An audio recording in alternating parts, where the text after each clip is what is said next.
Martha Williams' house, standing in the suburbs of Massachusetts, gained even more charm when the season of falling leaves arrived.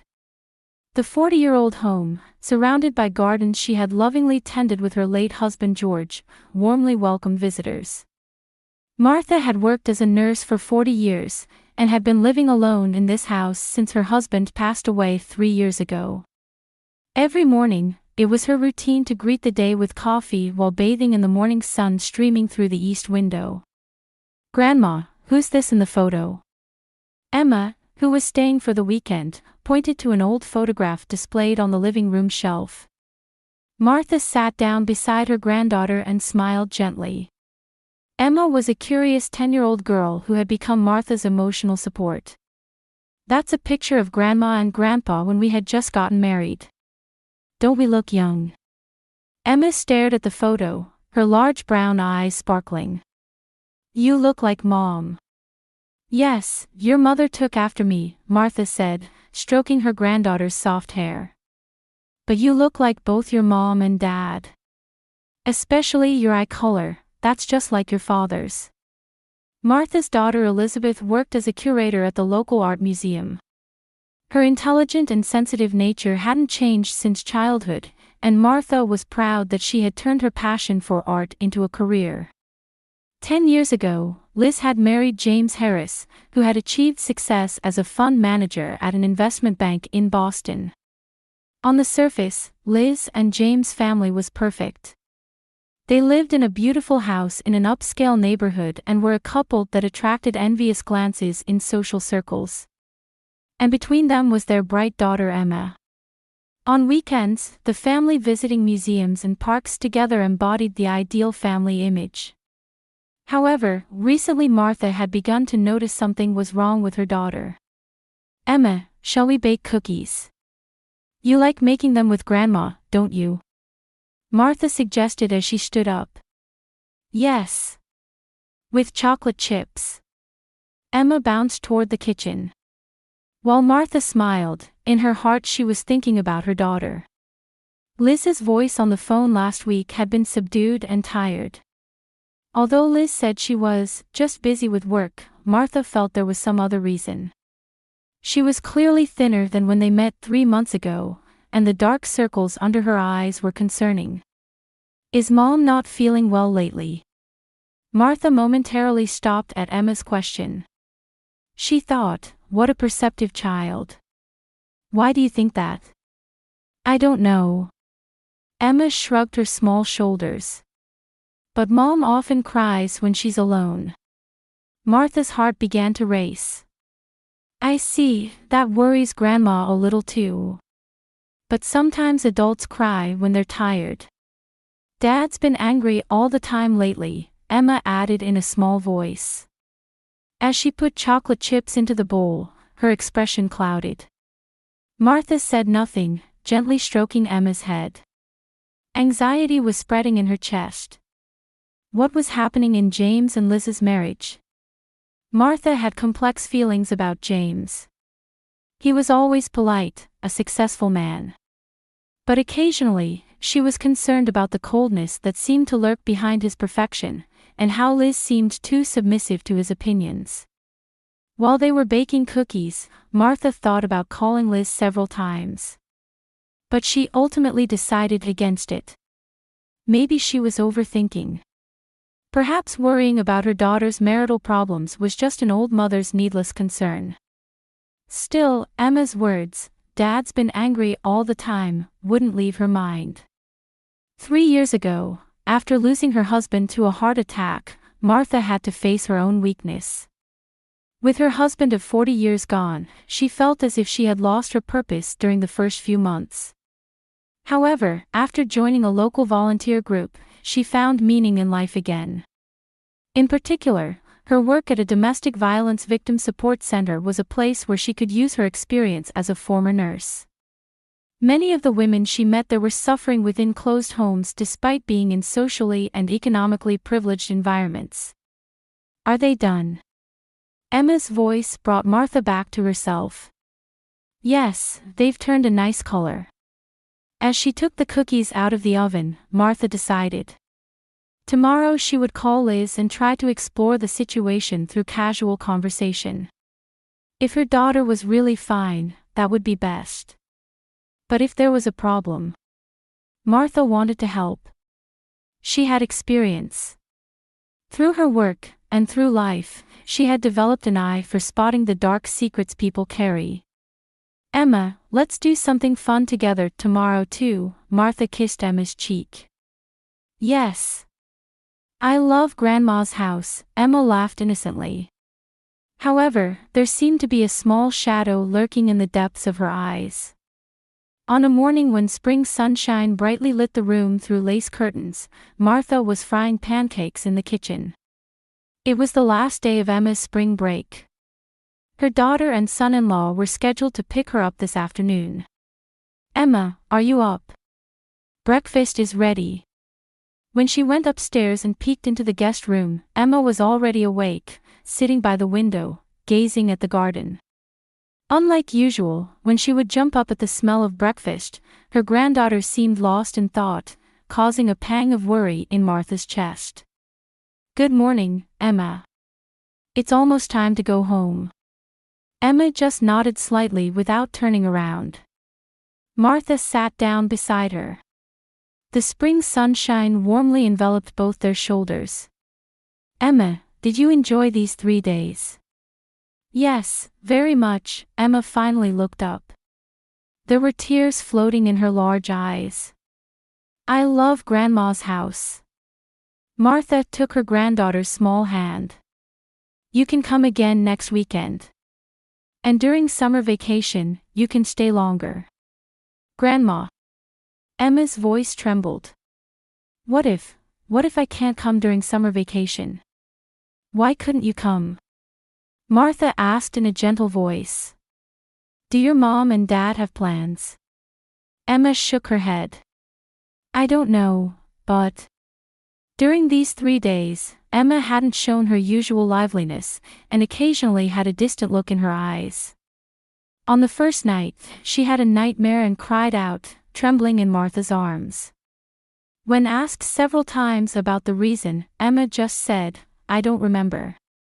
Yesterday evening, when they were planting flowers in the garden together, Emma suddenly said, Grandma, I'm worried about Mom. When Martha tried to ask for more details, Emma closed her mouth saying, I can't say because Dad will be angry, and didn't talk any more about it. Emma, is there something you want to tell me? Martha looked intently into her granddaughter's eyes. You can tell Grandma anything. Emma's lips trembled, and just as she was about to say something, the doorbell rang. Liz and James had come to pick her up earlier than scheduled. Oh, they're already here, Martha stood up. Let's have breakfast before you go. I'll offer breakfast to your mom and dad too. Emma hurriedly stood up and pulled Martha's sleeve. Grandma. What is it, Emma? A look of fear rose in Emma's eyes. In a small voice, but desperately, she said, Grandma. I don't want to go home. Martha knelt down, lowering herself to Emma's eye level. Why? Did something happen? Actually. Just as Emma was about to open her mouth, footsteps coming up the stairs were heard. Liz and James had arrived. Martha, good morning. Is Emma up? James' voice echoed in the hallway. Emma's expression changed in an instant. She suddenly fell silent and moved slightly away from Martha. The door opened, and Liz and James appeared. Good morning, Mom, Liz smiled, but her eyes weren't smiling. She was even thinner than before, and fatigue was visible under her thick makeup. Emma, are you ready? I made pancakes. Let's all eat before you go, Martha suggested, maintaining a calm composure. Sorry, we're in a hurry, James glanced at his watch. I have an important meeting this afternoon. I see. Martha said with disappointment. Then I'll pack Emma's things. Emma silently picked up her backpack placed on the bed. Martha began gathering her clothes and belongings. James looked at Emma and frowned slightly. You don't seem very energetic, Emma. Did something happen at Grandma's house? Nothing, Emma answered in a small voice. Liz looked at Martha. Wasn't she feeling well? She seemed a bit tired. But we played a lot, Martha said, protectively. After packing, the three went downstairs. At the front door, Martha hugged Emma tightly. See you next week. I'm looking forward to it. Emma whispered softly in Martha's ear. Grandma. I'm scared. Just as Martha was about to say something, James called from outside. Hurry up, Emma. Liz placed her hand on her daughter's shoulder, urging her outside. Let's go, say thank you to Grandma. Thank you, Grandma, Emma said in a trembling voice. As she was about to leave the door, she suddenly stopped, ran back to Martha, and pressed something into Martha's hand before quickly going outside. Martha felt a small piece of paper gripped in her hand, though confused. Thank you, Mom, for looking after Emma, Liz gave a quick kiss before hurrying to the car. Martha stood at the door, waving until the car carrying her family disappeared from sight. When she was finally alone, she opened the paper in her hand. It was written in a child's messy handwriting. Dad hits Mom. Mom cries. Scared. Help. Martha's blood drained from her face. With trembling hands, she clutched the paper, staring at the car that had just left. James' perfect smile, Liz's downcast eyes, Emma's fear. All the pieces connected. Closing the front door, Martha sat down at the dining table. In her hand was the desperate message from her granddaughter. In her head, questions and fears arose one after another. And in her heart, a determination to protect her daughter and granddaughter was burning. Martha's hands were trembling, but her mind was trying to maintain calm. Reading the note from Emma over and over, Martha took a deep breath. Dad hits Mom. Mom cries. Scared. Help, the weight of those words pressed down on her shoulders. However, caution was necessary before taking immediate action. If she directly confronted James with suspicion, the situation could worsen. First, she needed to talk to Liz and confirm the situation. That evening, Martha called Liz. After 3 rings, Liz's voice came through. Mom, what is it? I was just thinking about Emma. We had a wonderful time, Martha said, pretending to be calm. Did you all get home safely? Yes, of course, there was tension in Liz's voice. James went back to work. He'll probably be late as usual. I see. Martha continued, choosing her words carefully. Liz, have you not been feeling well lately? Is something worrying you? There was a moment of silence on the other end of the phone. I'm fine, Mom. Just busy with work, Liz answered hastily. I've been short on sleep preparing for a new exhibition. I see. Martha sensed her daughter's lie. Could I come to your house this weekend? I'd like to have lunch with you all after so long. There was another silence. Yes, but since James is going golfing on Saturday, Sunday would be better. Saturday would be good for me. It would be nice to chat leisurely with just you and Emma. After hesitating, Liz agreed. All right, Saturday it is. Come around noon. After hanging up, Martha began taking notes. From her volunteer experience at the Domestic Violence Victim Support Center, she knew the importance of gathering evidence. She put Emma's note in a safe place and recorded Liz's demeanor during today's phone call in her notebook. On Saturday morning, Martha left home early. In her car, she had also prepared a bag with extra clothes and daily necessities, ready to take Liz and Emma away at any time.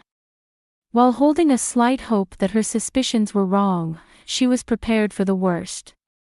When she arrived at Liz's house, everything appeared normal on the surface. A beautifully maintained garden, clean exterior. When Martha rang the doorbell, Emma came running out. "Grandma." She clung to Martha's waist. "Emma, I'm so glad to see you." Martha hugged her granddaughter tightly. There was a look of relief in Emma's eyes. Liz appeared at the entrance. She was perfectly made up, dressed casually yet elegantly. "Mom, you came early." There wasn't much traffic. Martha smiled as she entered the house. The living room was orderly. The atmosphere in the house when James was absent was clearly different. Emma also seemed more relaxed. "I'll make some tea." Liz headed to the kitchen. Martha casually followed her daughter. "I'll help." In the kitchen, as Liz reached for cups, her long-sleeved shirt sleeve rode up. Martha caught her breath for a moment. On Liz's arm were blue-black bruises clearly in the shape of fingers. "What happened to that?" Martha asked quietly. Liz quickly pulled down her sleeve. "It's nothing. I just bumped into the cabinet." Martha silently took the teapot. In her mind, she was considering her next move. If she missed this moment, Liz might retreat back into her shell. "Emma, could you go check out the playset in the garden?" Martha smiled at her granddaughter. "We'll play there together later." Emma seemed to sense the tension between the two adults, but nodded and went outside. Martha took a deep breath and pulled out Emma's note from her bag. "Liz, look at this." As soon as Liz saw the note, her face changed color. "That's Emma." "I also saw the bruises on your arm." Martha looked directly into her daughter's eyes. "Tell me the truth." Tears welled up in Liz's eyes. She put down her cup with trembling hands and collapsed into a chair. "Mom." Her voice trembled. "Nothing. I'm fine." "Liz," Martha took her daughter's hand. "I am your mother. I want to protect you. I want to protect Emma too. Tell me the truth." Liz covered her face with both hands and began to cry, her shoulders shaking. Martha waited in silence. As a nurse for many years, she knew that sometimes silence was the most effective treatment. Eventually, Liz raised her face. "Everything is falling apart." "Since when?" Martha asked gently. "Since last fall." Liz closed her eyes. James got promoted, and the pressure increased. At first, it was minor things. Just raising his voice a bit, but it gradually escalated. Martha quietly listened to her daughter's story. James' violent tendencies had worsened along with pressure and drinking problems. At the same time, he had begun an affair with a young colleague, and when Liz confronted him about it, he became violent. "Why did you keep quiet?" Martha asked. "Why didn't you seek help?" "I was ashamed." Liz answered in a small voice. "And I tried to endure for Emma's sake. He might raise his hand to me, but never to Emma." "But Emma knows." Martha pointed to the note. "She sees everything. More than you think." Liz looked up, gazing at Martha with eyes full of sadness. "I'm most worried about Emma, but I don't know what to do." "You are not safe," Martha said firmly. "As things stand, both Emma and you are in danger." "But James has power," Liz said in a trembling voice. "His company connections, social status, no one would believe what I say." "I believe you," Martha said firmly. "And we have evidence." "What evidence?" "Emma's note. Let me take photos of your bruises." Martha stood up. "And I have a friend who is a lawyer specializing in domestic violence cases. I'll contact her right away." Liz closed her eyes and exhaled deeply. It was as if a wall built over years had finally crumbled. "What should I do?" she asked in a small voice. "First, we secure your and Emma's safety," Martha said resolutely. "Then we proceed with legal steps. Let's collect the necessary evidence before James returns." Martha took out her smartphone and photographed the bruises on Liz's arm. Then, she encouraged her to show previous bruises and wounds as well. Liz hesitantly lifted her shirt, showing bruises around her back and ribs. While taking photographs objectively with a nurse's eye, Martha was inwardly shaking with intense anger. "How do we explain this to Emma?" Liz asked anxiously. "The truth," Martha answered simply. "She already knows. And let's tell her that from now on, you both will be safe." While they were talking, Emma had returned from the garden. She was standing near the kitchen door, listening to the adults' conversation. Martha noticed her and gently beckoned. "Emma, come here." Emma approached fearfully. Her eyes were swollen from crying. "Thank you for giving Grandma the note," Martha hugged her granddaughter. "You're a brave girl." "Is Mom angry?" Emma looked at Liz fearfully. Liz shook her head while wiping away tears. "No, Emma. You did the right thing," she hugged her daughter tightly. "I'm sorry that Mom couldn't be stronger." Emma burst into tears in her mother's arms. And the three of them embraced for a long time. In that moment, Martha renewed her determination. Whatever difficulties lay ahead, she would protect her daughter and granddaughter to the end. "What do we do now?" Liz asked quietly. "First, let's pack what we need," Martha stood up. "Today, both of you are coming to my house. We'll make our next plan there." Documents were spread out on the dining table in Martha's house. It had been 2 days since she had brought Liz and Emma to her home for refuge. Lawyer Carol Johnson was reviewing the evidence photos of abuse and looking over the restraining order application documents. "We have enough evidence here," Carol said, pushing up her glasses. "Let's go to court tomorrow. The protection order should take effect immediately." Liz raised her coffee cup with trembling hands. "James will be furious. He has connections." "Don't worry about that," Carol said in a firm tone. "With this much evidence of DV, his connections won't matter." Martha placed her hand on Liz's shoulder. Her daughter had regained some composure over the past 2 days, but was not yet completely free from fear. Emma was playing in the garden. In the safe environment of Martha's old house, she was beginning to regain her childlike qualities. "Liz, we need to go back to get a few more household items and important documents," Martha said. "Let's go tomorrow morning, since James will be away on a business trip until tomorrow evening." "I'm scared," Liz said in a small voice. "I'll go with you, so it'll be fine," Martha squeezed her daughter's hand. "Besides, we already have our action plan in place." Carol began gathering the documents. "I'll keep the evidence. Let's meet at the courthouse at 1 in the afternoon tomorrow," she said to Liz. "Will you be okay until then?" Liz nodded. "Thank you, Carol. Mom, without you, It's going to be all right now," Martha embraced her daughter. "From now on, I'll protect you both." The next morning, Martha and Liz headed to Liz's house with tension. Emma was arranged to play at a friend's house. The two quickly began gathering necessary items. Liz's clothes, Emma's textbooks and cherished stuffed animals, family photo albums, important documents like birth certificates and insurance papers. "We're almost done," Martha said as she loaded boxes into the car. "Just one more box." At that moment, a car slid into the driveway. It was James. "What are you doing?" He jumped out of the car.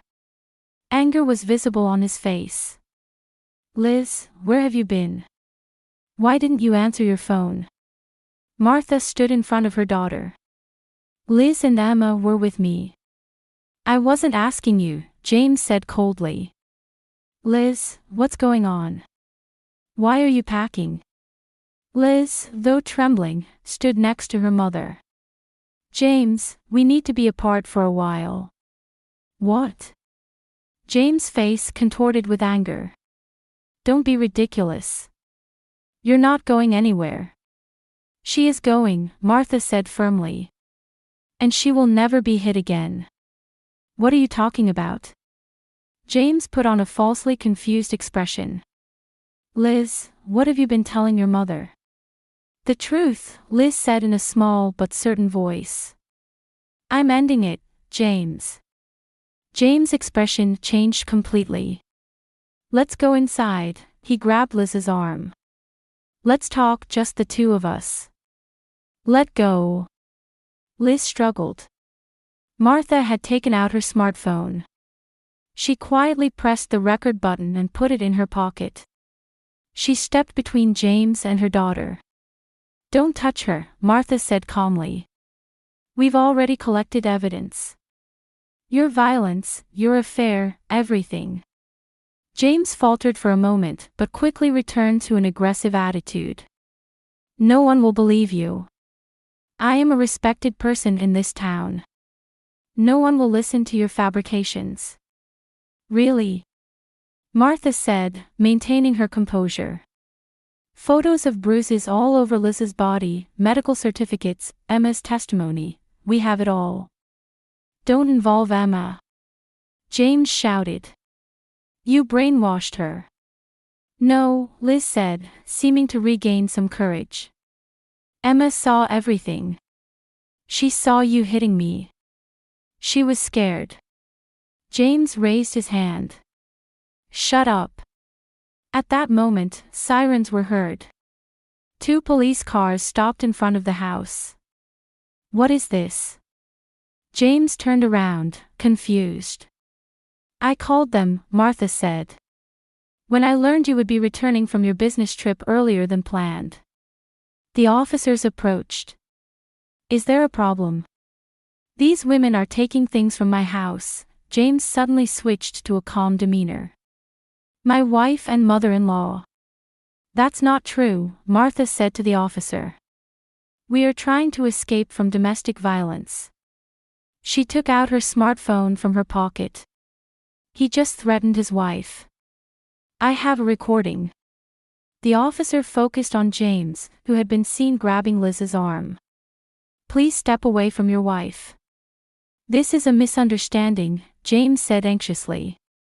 We were just discussing a family matter.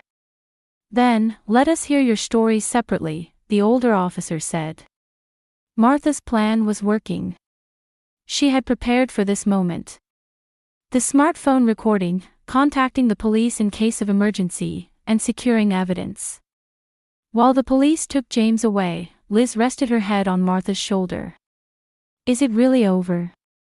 Yes, it's over, Martha embraced her daughter. And it's also a new beginning. While the police were questioning James, Martha and Liz loaded the remaining luggage into the car. A few hours later, Liz obtained a restraining order at the courthouse, and James was prohibited from approaching their home, workplace, and Emma's school. That evening, the 3 were having a quiet dinner at Martha's house. Emma, with a relieved expression she hadn't shown in a long time, was eating macaroni and cheese. Grandma, Emma suddenly said. Will we live here forever? Martha looked at Liz. Liz nodded and smiled slightly. Yes, Emma, Martha said. The 3 of us will live together for a while. From now on, we are family. Emma jumped from her chair and embraced the 2 adults. I love you, she whispered. On Christmas Eve, as snow began to fall, warm light leaked from the windows of Martha's house. A year and a half had passed, and the trees in the garden were covered in snow. In the living room, a large Christmas tree was shining, with children running around it. Emma, are the cookies done yet? Martha called from the kitchen. Almost. Emma's bright voice replied. Megan and Kayla are helping with the decorations. 12-year-old Emma had invited school friends home and they were helping prepare for the Christmas party. There was no longer a shadow of anxiety on her face as before. Liz came down the stairs. She had just returned from work at the art museum. Mom, I'll help, she kissed Martha. It's fine, Liz. You sit and rest, Martha said. But David is coming in about 15 minutes, right? Are you ready? Liz smiled bashfully. Yes, as she looked at her ringless left hand. It still feels strange, trusting someone again. David is a good person, Martha put her arm around her daughter's shoulder. And Emma seems to like him too. David Clark was the director of the education department at the museum where Liz worked. A serious and kind man, he had been dating Liz for the past 6 months. He was patient with Emma and never raised his voice. New family photos adorned the living room wall. Martha, Liz, and Emma, the three of them. They had overcome the divorce trial and built a new life. Liz now also volunteered at a local domestic violence victim support organization. Having regained confidence through therapy, she found a sense of mission in supporting women who had similar experiences. Emma too had healed her emotional wounds through regular sessions with the school counselor. Though initially troubled by nightmares, she had now regained her bright smile. Grandma, look. Emma came to show Martha an assortment of cookies. The star-shaped cookies were decorated with colorful icing. They're beautiful, Martha said gently. You all are really good at this. The doorbell rang, and Emma bounced towards the entrance. It's David. Liz followed her daughter, smiling. Martha remained alone in the kitchen, gazing out the window. The snow continued to fall quietly. She had heard that James received a guilty verdict, and after serving a short sentence, moved to the West Coast. The restraining order against approaching Liz and Emma was still in effect. He had tried to make contact several times, but Liz continued to refuse with a firm attitude. Martha, come here, David's warm voice was heard from the living room. We have an announcement for everyone. Martha entered the living room. David was holding Liz's hand, and they were smiling at each other. Emma was sitting on the edge of her chair, looking excited. What is it? Martha smiled. Mom. Liz said happily. David proposed to me. Tears welled up in Martha's eyes. Congratulations, she embraced them both. I told Emma yesterday, David said. I asked for her permission before proposing to Liz. Emma had a full smile on her face. I'm so happy. David is going to be my dad. That night, after everyone had gone to bed, Martha sat in the living room, gazing at the Christmas tree lights. She picked up a small photo frame. It was inscribed with, "To my brave grandma." It was a present from Emma last Christmas. Martha smiled, remembering the small piece of paper Emma had pressed into her hand that day. That one sheet, filled with fear and courage, had changed their lives. In the sound of snow gently hitting the window glass, Martha closed her eyes with a deeply fulfilled feeling. Tomorrow a new Christmas morning would come. And the new chapter of their lives would also continue with hope.